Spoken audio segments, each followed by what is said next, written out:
Bismillahirrahmanirrahim.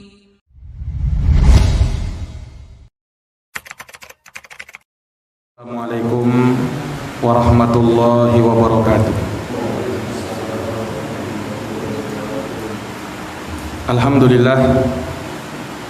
Alhamdulillahi rabbil alamin. Wabihi nasta'inu ala umurid dunya waddin. Asyhadu an la ilaha illallah wahdahu la syarikalah, ilahul awwalina wal akhirin. Wa asyhadu anna Muhammadan abduhu wa rasuluhu shadiqul amin. Sallallahu alaihi wa ala alihi wa sahbihi wa man tabi'ahum bi ihsanin ila yaumiddin wa sallama tasliman katsira, amma ba'd. Subhanaka la ilma lana illa ma 'allamtana innaka antal alimul hakim. Allahumma 'allimna ma yanfa'una wanfa'na bima 'allamtana wa zidna ilma ya rabbal alamin. Rabbi shrah li sadri wa yassir li amri wahlul 'uqdatam min lisani yafqahu qawli. Tsumma amma ba'd. Ma'asyiral muslimin, bapak-bapak, saudara-saudara sekalian, jamaah salat maghrib yang dimuliakan oleh Allah Subhanahu wa taala. Alhamdulillah, puja dan puji syukur senantiasa kita panjatkan kehadirat Allah Subhanahu wa taala Rabbul alamin. Atas berkat rahmat taufik hidayahnya kita dapat menegakkan ibadah salat maghrib berjamaah. Kita berharap dan bermohon kepada Allah semoga ruku' dan sujud kita, doa dan munajat kita diterima di sisi Allah Subhanahu wa taala. Amin ya rabbal alamin. Salawat dan salam semoga terkirimkan selalu kepada junjungan kita Nabi besar Muhammad sallallahu alaihi wasallam, kepada keluarga beliau, para sahabat beliau, serta orang-orang yang senantiasa meniti dan menapaki jalannya hingga hari kiamat. Kaum muslimin, jamaah yang dirahmati dan dimuliakan oleh Allah, di kesempatan maghrib sampai isya kali ini kami ingin menyampaikan suatu pembahasan terkait dengan apa yang sebentar lagi kita akan sambut dari bulan yang mulia, yaitu bulan Dzulhijjah, di mana bulan Dzulhijjah adalah satu dari 4 bulan haram yang dimuliakan oleh Allah Subhanahu wa taala,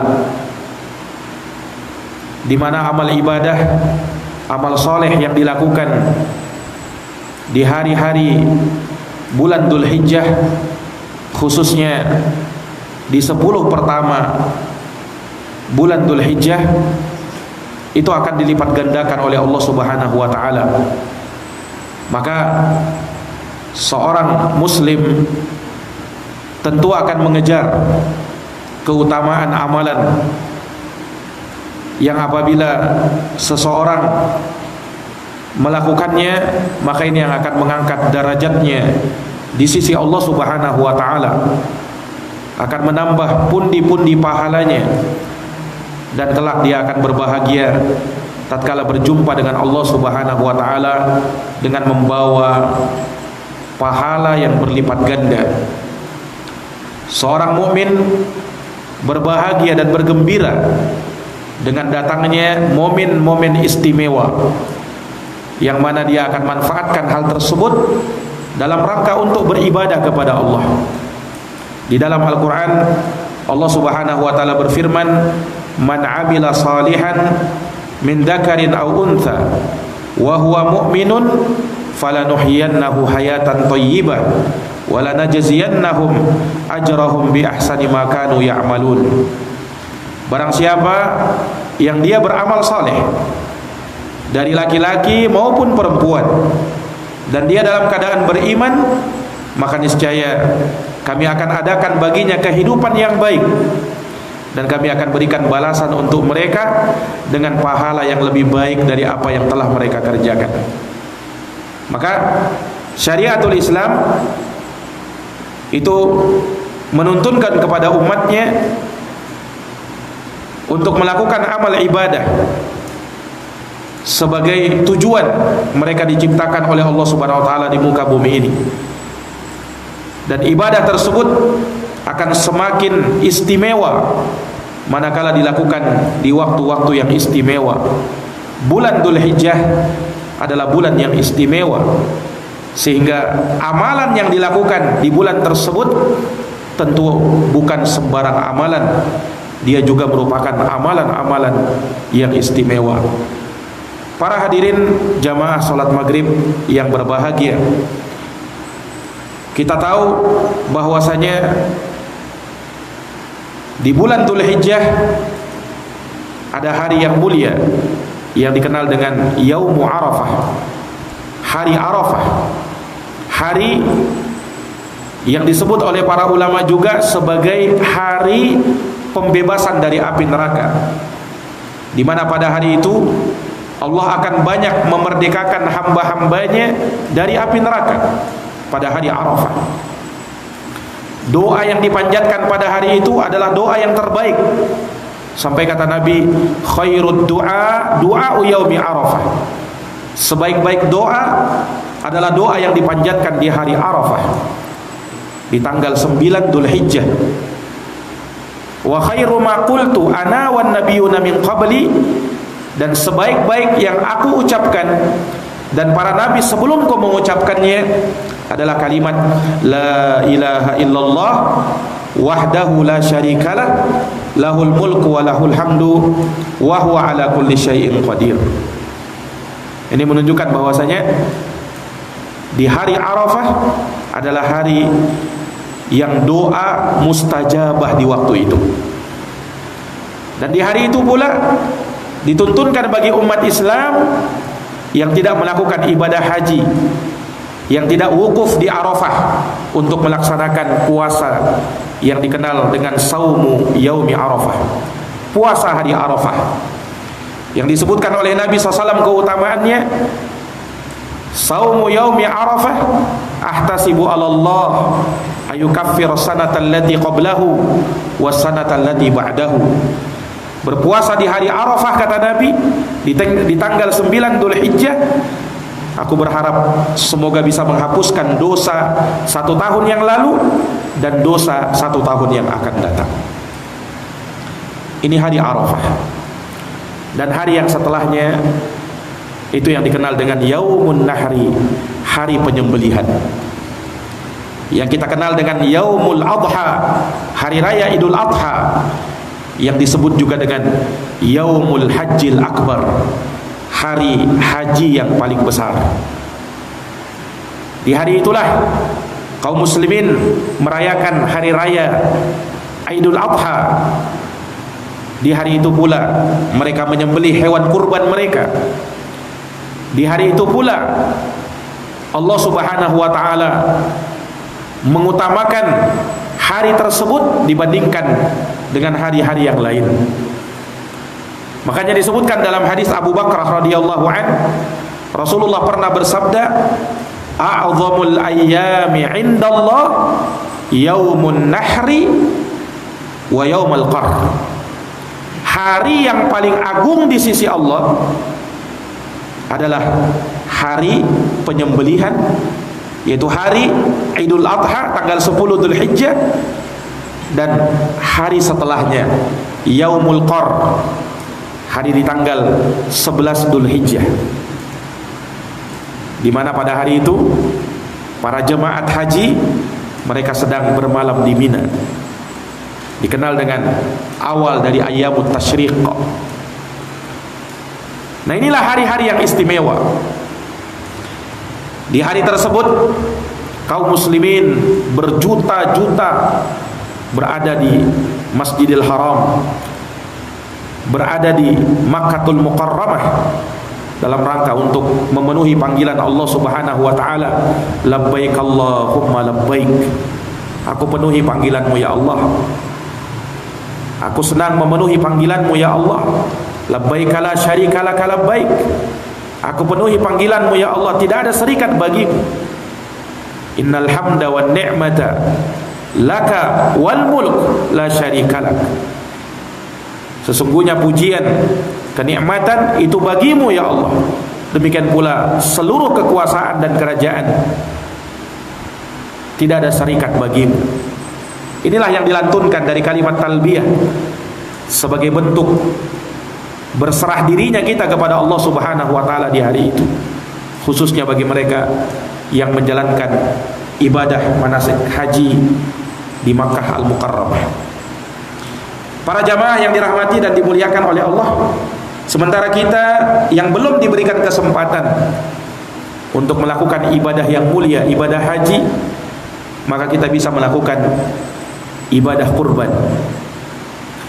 Kita bisa berkurban, menyembelih hewan kurban, yang hal tersebut merupakan syariat Allah Subhanahu wa taala yang Allah tuntunkan kepada umatul Islam. Ayatnya sudah kita hafalkan bersama di dalam surat Al-Kautsar.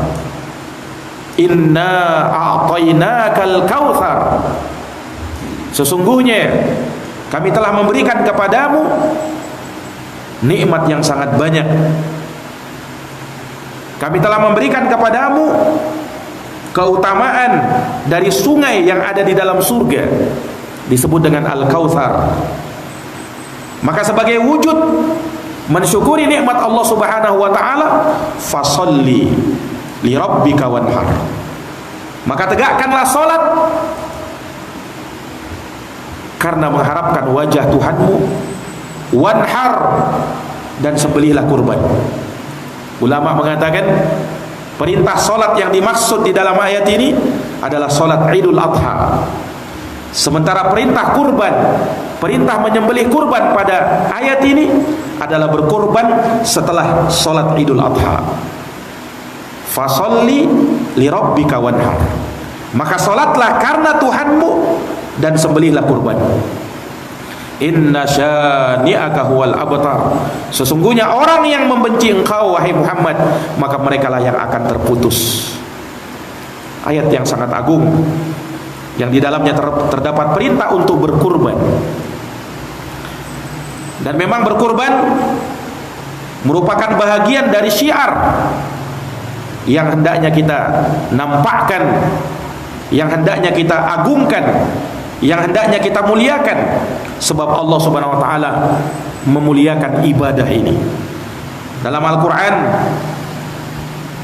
Allah Subhanahu wa taala berfirman, wal budna ja'alnaha lakum min sya'airillah lakum fiha khair. Hewan-hewan kurban itu, kata Allah, kami jadikan dia untuk kalian sebagai bagian dari syiar-syiar Allah. Kalian mendapatkan kebaikan di dalamnya. Dengan berkurban, maka kalian akan mendapatkan keutamaan yang sangat banyak. Fadhkurusmallahi 'alaiha. Maka sebutlah nama Allah Subhanahu wa taala atasnya. Para hadirin yang dirahmati oleh Allah, sementara mengagungkan syiar Allah, ini adalah bagian dari ketakwaan kita kepadanya. Wa may yu'azzim sya'airallah fa innaha min taqwal qulub. Barang siapa yang mengagungkan syiar-syiar Allah, maka itu munculnya dari ketakwaan yang ada di dalam hati. Ibadah badan yang paling utama adalah salat. Sementara ibadah harta, di antara ibadah harta yang paling utama adalah menyembelih kurban. Makanya sangat sering digandengkan antara salat dengan berkurban. Ayat tadi, fasalli li rabbika wanhar. Salatlah, sembelihlah kurban. Di ayat yang lain, qul inna salati wa nusuki.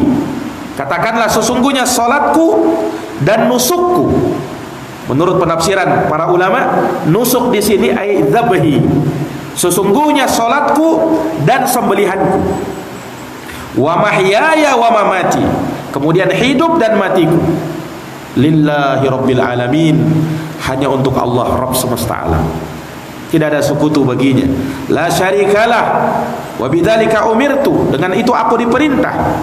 Wa ana awwalul muslimin. Dan aku adalah yang pertama berserah diri kepada Allah Subhanahu wa ta'ala. Ini para jamaah yang dirahmati dan dimuliakan oleh Allah. Dan uniknya menyembelih kurban ini ternyata perkara yang Allah syariatkan bukan hanya pada umat Islam saja. Bahkan Allah telah perintahkan, Allah telah syariatkan kepada seluruh agama yang Allah turunkan ke muka bumi ini. Disebutkan di dalam Al-Quran di surat Al-Hajj ayat 34. Allah berfirman, "Walikulli ummatin ja'alna mansakan liyadhkuru ismallahi 'ala ma razaqahum min bahimatil an'am." Bagi setiap umat, kata Allah, kami syariatkan adanya penyembelihan kurban. Bagi setiap umat, menunjukkan bahwa berkurban itu bukan hanya syariat umat Islam saja. Sebagaimana kita tahu bahwa berpuasa bukan hanya syariat umat Islam saja, berkurban pun demikian.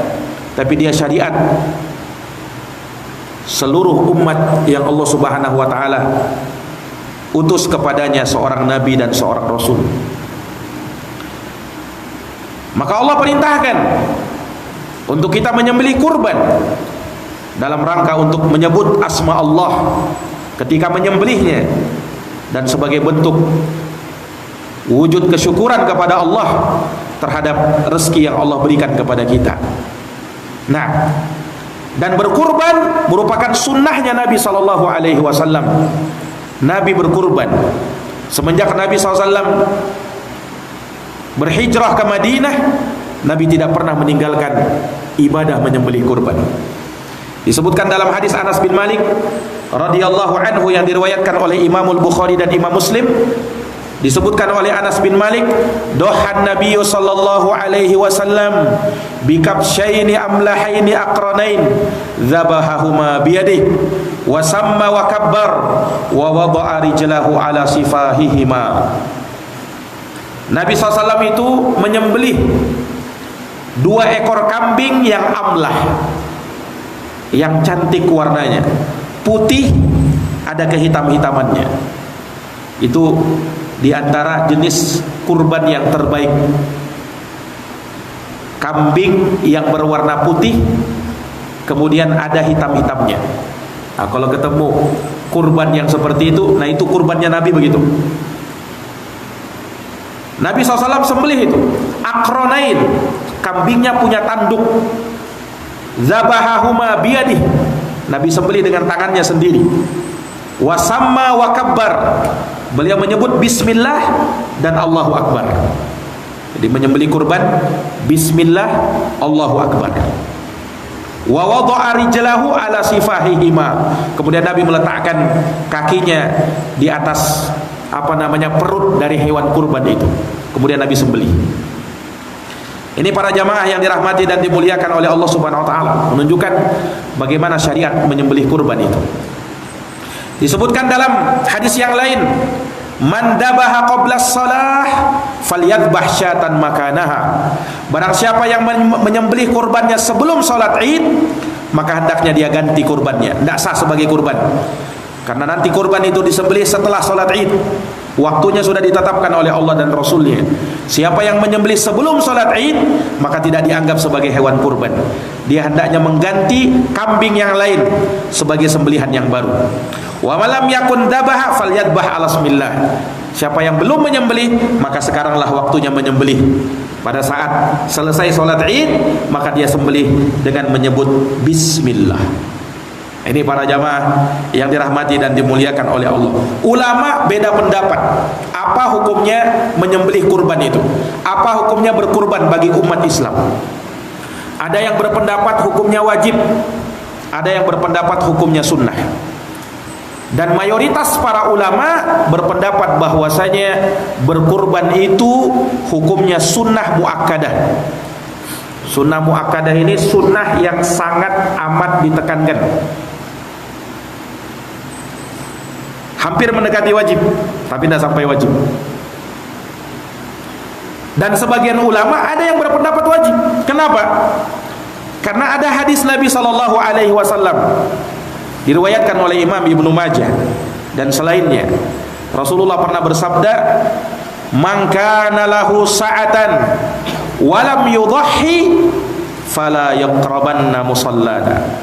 Barang siapa yang memiliki keluasan dalam harta, barang siapa yang memiliki kelapangan di dalam hartanya, kemudian dia tidak berkurban, maka jangan dekati musolla kami, kata Nabi. Jangan dekati musolla kami. Kalau yang diberi kemampuan harta, lantas dia tidak berkurban. Bagi yang miskin, yang tidak diberikan oleh Allah Subhanahu wa taala kelebihan harta, maka dia diberikan hewan kurban. Tetapi bagi yang diberikan keluasan untuk bisa berkurban dan lantas dia tidak berkurban, kata Nabi, jangan dia dekati musolla kami. Ini ancaman dari Nabi SAW. Jadi walaupun berkurban itu hukumnya sunnah muakkadah, tapi sangat ditekankan berkurban bagi siapa yang diberikan kemampuan untuk hal tersebut. Ini para jamaah yang dirahmati dan dimuliakan oleh Allah. Apa hikmahnya? Apa keutamaannya? Mengapa kita disuruh berkurban? Para jamaah yang dirahmati dan dimuliakan oleh Allah, tentu tidaklah Allah Subhanahu wa taala memerintah suatu amalan, tidaklah Allah Subhanahu wa taala mensyariatkan suatu ibadah, melainkan di sana pasti ada hikmah yang terkandung di dalamnya. Maka kita tahu bahwa berkurban adalah ibadah kepada Allah. Maka kalau dia ibadah, jalankan ibadah tersebut sesuai dengan syarat dan ketentuannya. Syaratnya secara global ada dua. Yang pertama, ikhlaskan niat karena Allah. Berkurban itu harus dengan hati yang tulus. Kenapa? Karena yang sampai kepada Allah bukan darahnya dan bukan dagingnya. Telah disebutkan dalam Quran, la yanalallaha luhumuha wala dima'uha walakin yanaluhu taqwa minkum. Yang sampai kepada Allah tatkala kalian berkurban bukan darahnya, bukan pula dagingnya, tapi yang sampai kepada Allah adalah ketakwaan kalian kepadanya. Harus dengan hati yang tulus, bukan untuk pamer, bukan untuk menampakkan, oh saya juga bisa berkurban. Bukan karena mengharapkan apa kata orang. Biasanya dia berkurban, lantas suatu hari dia tidak berkurban, tapi dia paksakan harus berkurban ini, padahal tidak mampu dia. Maka apa dia bilang? Harus berkurban. Kalau tidak kita berkurban, apa kata orang? Nah, jadi selama ini dia berkurban mengharapkan apa kata orang. Ini tidak tulus ini dalam berkurban. Luruskan niat, kita mau berkurban ini untuk siapa ini? Apa niat kita di situ? Jangan salah, dia ibadah. Ketika kita tidak tulus, ketika kita tidak ikhlas, maka sia-sia itu ibadah. Maka bagi siapa yang berkurban, luruskan niat. Saya berkurban lillah, karena Allah.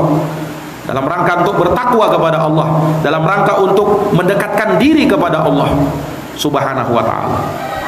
Kemudian yang kedua, jalankan ibadah kurban itu sesuai dengan apa yang dicontohkan oleh Rasulullah Sallallahu Alaihi Wasallam. Makanya Nabi mempraktekkan ibadah kurban itu. Siapa yang melakukannya bukan pada waktunya, tidak sah kurbannya, walaupun dia ikhlas. Ada sahabat menyembelih kurban sebelum sholat Id. Kata Nabi, kau ganti kurbanmu, tidak sah kurbanmu itu.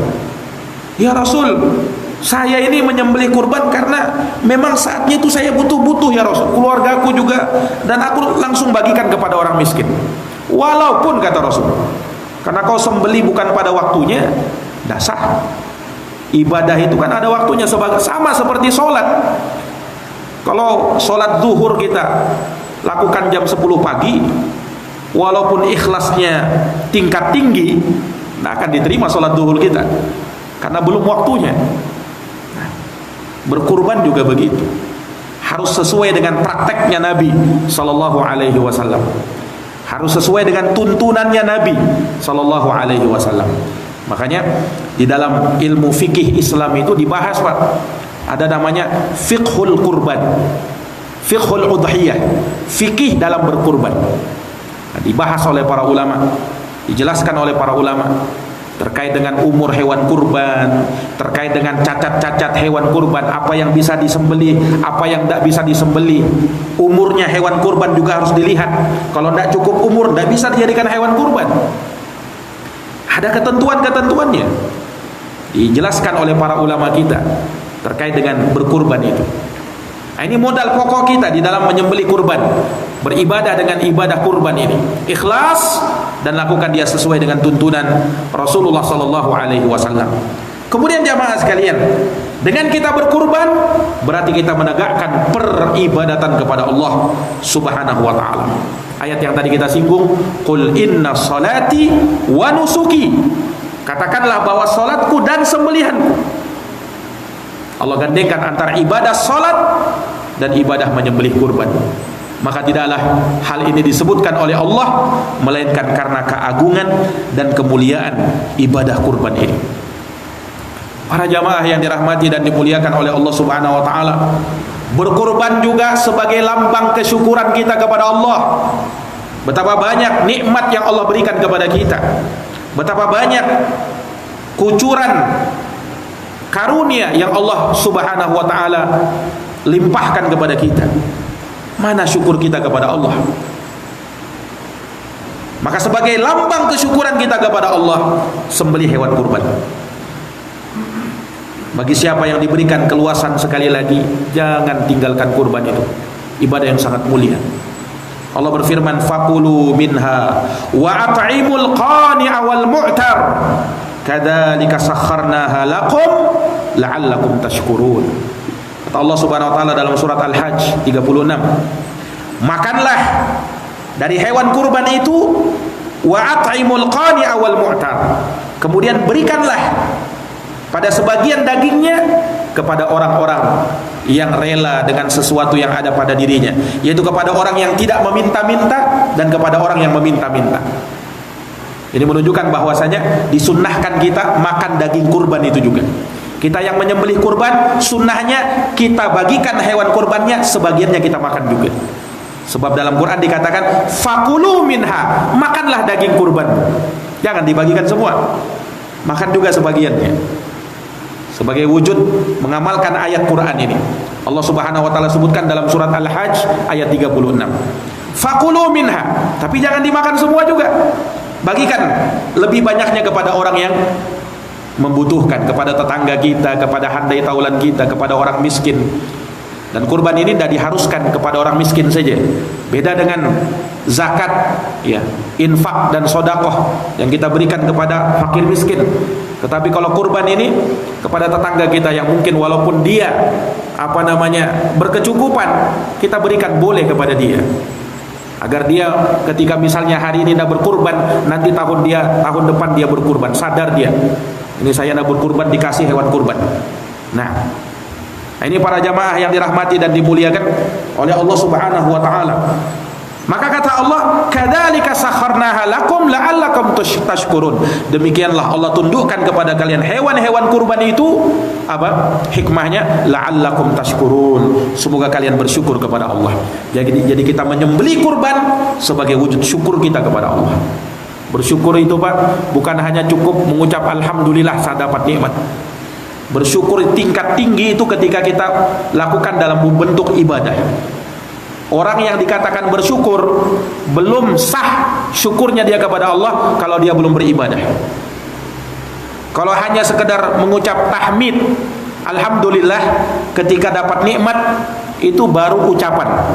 Syukur dalam bentuk ucapan. Nah, syukur itu ada 3. Syukur hati, syukur lisan, syukur amal perbuatan. Menyembelih kurban adalah syukur amal perbuatan.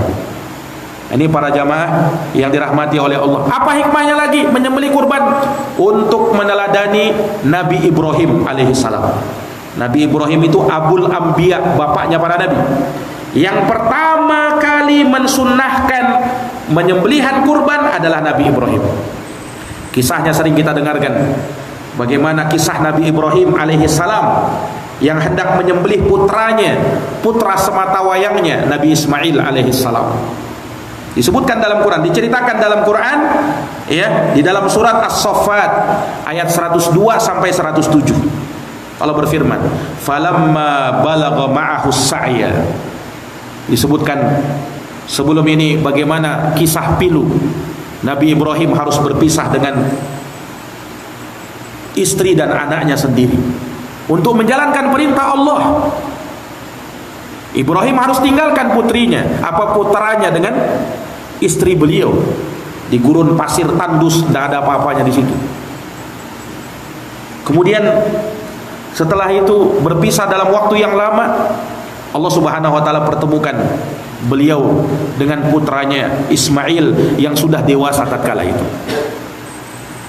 Ya tentunya bertemu dengan putra semata wayangnya ini luar biasa kegembiraan Nabi Ibrahim. Tapi belum lama bergembira, datang ujian yang baru. Nabi Ibrahim bermimpi supaya menyembelih anaknya. Dan ingat, mimpinya para nabi itu wahyu dari Allah, bukan sembarangan. Mimpinya Nabi Ibrahim berulang-ulang, sampai pada akhirnya dia pun berkata kepada putranya Nabi Ismail, "Ya bunai, wahai anakku, inni ara fil manami anni adbahuka fandur madza tara." Aku dalam mimpiku melihat aku menyembelihmu wahai anakku. Apa kiranya pendapatmu? Nabi Ibrahim berkata seperti itu kepada putranya Nabi Ismail. Tapi subhanallah, lihat anak yang soleh, jawabannya kepada bapaknya yang soleh, qala ya abati fa'al ma tu'mar. Wahai bapakku, lakukanlah perintah Tuhanmu. Satajiduni insyaallahu minas sabirin. Engkau akan dapati aku insyaallah termasuk dari orang yang sabar. Luar biasa. Anaknya seperti itu. Iya, pasrah dan rela. Ini perintah Allah, tidak mungkin Allah Subhanahu wa taala memerintah kepada kejelekan. Pasti kebaikan. Itu keyakinan luar biasa. Makanya Nabi Ibrahim itu ya seorang yang dijadikan tauladan, yang sampai Nabi kita Muhammad saja sallallahu alaihi wasallam masih diperintah untuk ikut milahnya Nabi Ibrahim. Ya kan?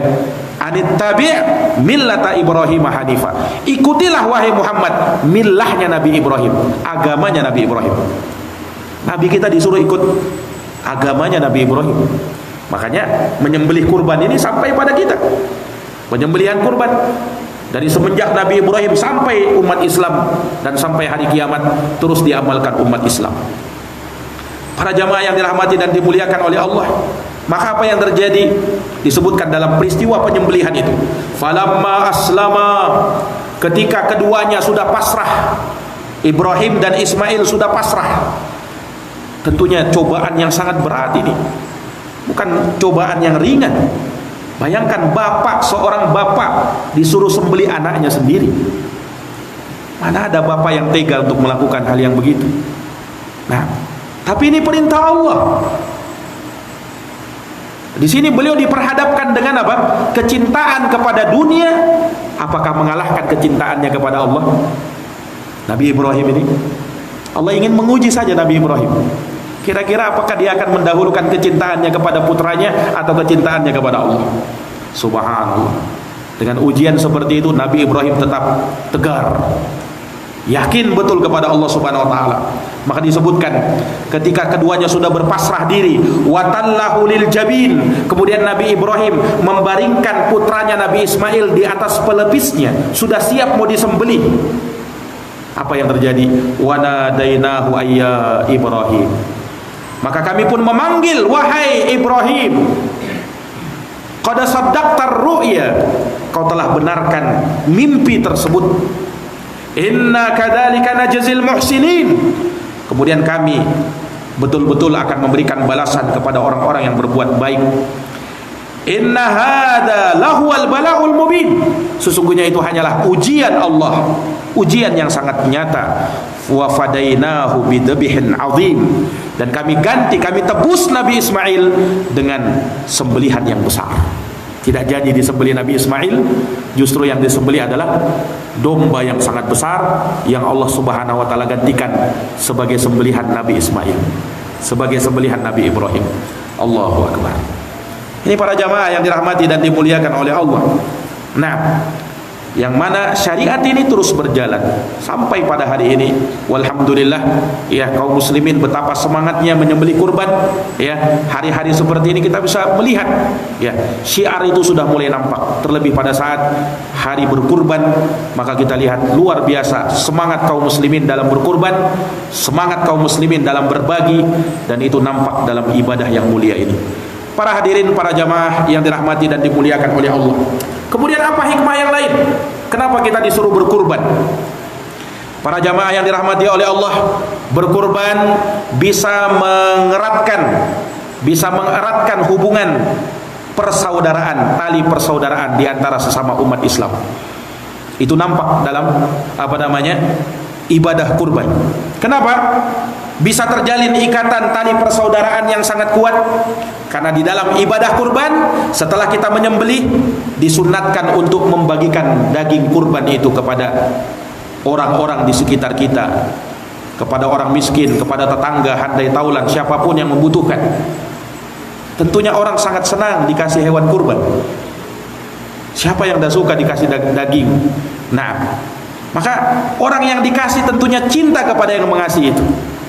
Akan terjalin ikatan. Dan juga nampak dalam ibadah kurban ada syariat persekutuan dalam berkurban. Sapi bersekutu 7 orang di dalamnya. Ini kan nampak bagaimana kekuatan persaudaraan itu ya, dalam penyembelihan kurban itu. Ini para jamaah yang dirahmati dan dimuliakan oleh Allah Subhanahu wa ta'ala. Iya, maka sekali lagi bahwa penyembelihan kurban ini akan semakin mempererat hubungan tali silaturahim, hubungan tali persaudaraan di sesama umat Islam. Yang mana umat Islam itu bersaudara. Innamal mu'minuna ikhwatun. Kata Allah Subhanahu wa taala dalam Quran, orang-orang beriman itu adalah bersaudara. Mereka peduli dengan saudaranya, bukan cuek dengan saudaranya. Apa yang menimpa mereka itu pun turut dirasakannya. Dalam hadis Rasulullah bersabda, al-mu'min lil mu'min kal bunyan yashuddu ba'duhu ba'dha. Orang beriman itu dengan orang beriman lainnya bagaikan bangunan. Satu dengan yang lainnya saling mendukung, saling menguatkan, saling mengokohkan. Itu orang yang beriman begitu. Matsalul mu'minina fi tawadihim wa tarahumihim wa ta'atufihim kamatsalil jasadil wahid idza ishtaka minhu 'udwun tada'alahu sa'irul jasad bisahari wal huma. Perumpamaan orang beriman dalam cinta mencintainya, sayang menyayanginya, kasih sayangnya, cintanya, lemah lembutnya bagikan satu tubuh. Kalau salah satu anggota tubuh mengeluh, yang lainnya juga ikut mengeluh, tidak bisa tidur, merasakan demam. Itu orang beriman begitu. Dia peduli dengan saudaranya. Dan dalam ibadah kurban nampak persaudaraan semakin kuat, semakin kokoh di sana. Para jamaah yang dirahmati dan dimuliakan oleh Allah Subhanahu wa taala, belum lagi kebaikan-kebaikan yang sangat banyak dari ibadah kurban itu yang Allah katakan dalam Quran apa? Fiha khair, lakum fiha khair. Di dalam kurban itu bagi kalian dapat kebaikan yang sangat banyak. Khairun di sini nakirah, sehingga maknanya kebaikan baik di dunia, baik di alam barzakh, baik pula di akhirat. Kebaikan dia akan terima nanti di dunia dan nanti ketika menghadap Allah Subhanahu wa taala, Allah Subhanahu wa taala akan memberikan ganjaran yang sangat besar bagi mereka-mereka yang melakukan ibadah kurban dalam rangka untuk bertakarrub kepada Allah Subhanahu wa taala. Ini para jamaah yang dirahmati dan dimuliakan oleh Allah. Kemudian juga ibadah kurban itu sebagai bentuk memberi kelapangan kepada anak, keluarga dan tetangga pada hari Id. Nah, sebagai bentuk kelapangan, seseorang ketika memberikan kelapangan pada dirinya, pada keluarganya, maka itu suatu hal yang akan semakin menguatkan hubungan keluarganya dan akan semakin membuat harmonis keluarganya. Dan itu akan tercipta dari apa? Ibadah kurban itu. Makanya Allah berfirman apa? Faqulu minha wa at'imul qani'a wal mu'tar. Disebutkan dalam hadis Al-Bara ibnu Azib, inna awwala ma nabda'u bihi fi yaumina hadha nusalli thumma narji fananhar.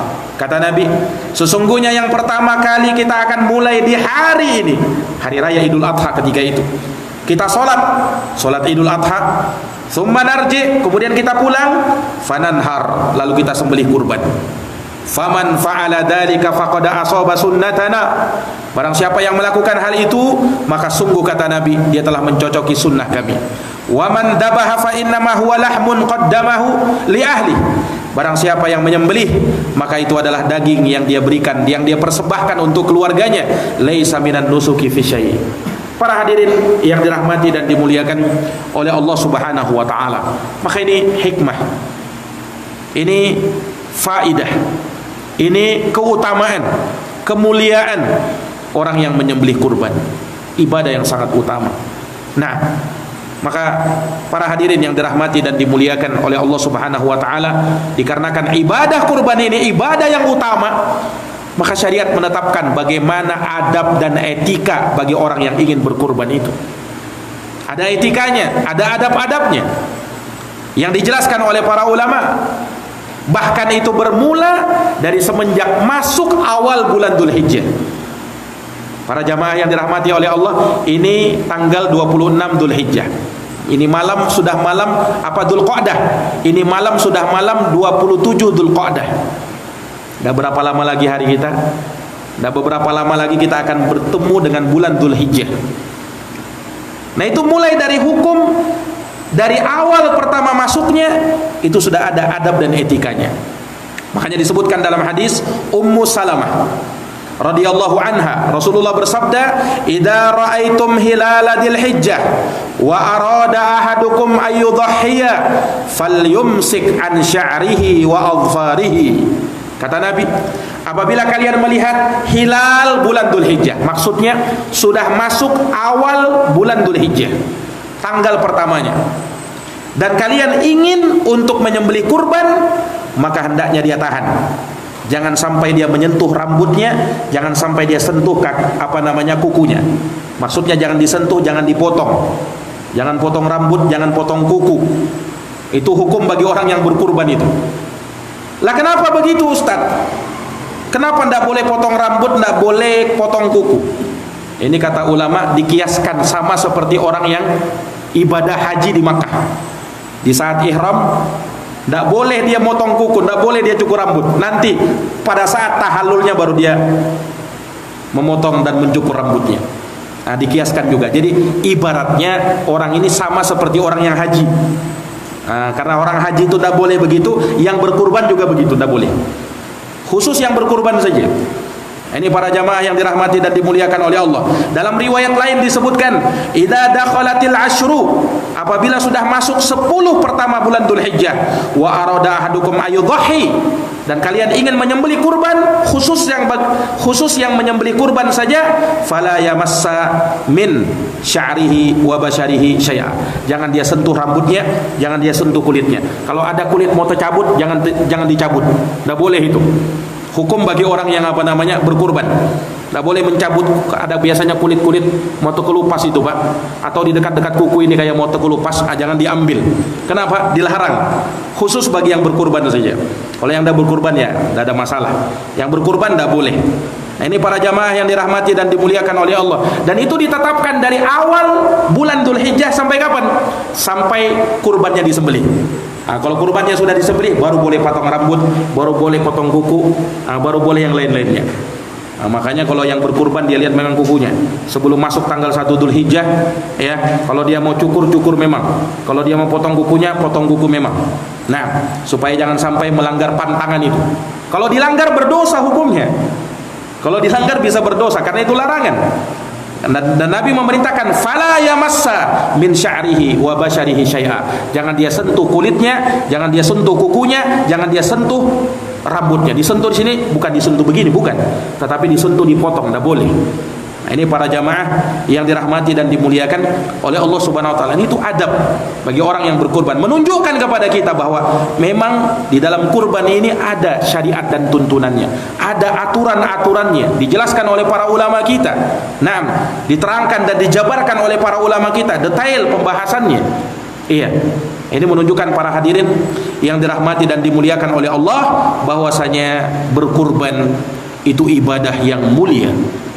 Berkurban bukan ibadah sembarang ibadah. Ibadah harta yang utama adalah menyembelih kurban. Dan itu ditakrir oleh Syekhul Islam rahimahullahu taala. Nah, apa yang kita berikan kepada Allah Subhanahu wa taala? Selama ini dia telah memberikan karunia kepada kita. Banyak dia memberikan nikmat kepada kita. Maka kita syukuri hal tersebut dengan kita menyembelih kurban. Khususnya bagi yang diberikan keluasan harta, diberikan kelapangan harta, nah, diberikan kemampuan di dalam harta, maka sembelih kurban. Lakukan penyembelihan kurban. Niatkan itu karena Allah Subhanahu wa taala, dan ingat, apa yang kita keluarkan tidak akan mengurangi harta kita. Allah akan ganti kelak. Ma naqasat shadaqatun min mal. Sedekah, kata Allah, tidak akan mengurangi harta. Termasuk kurban yang kita berikan tidak akan mengurangi harta, justru akan mengembangkan harta kita.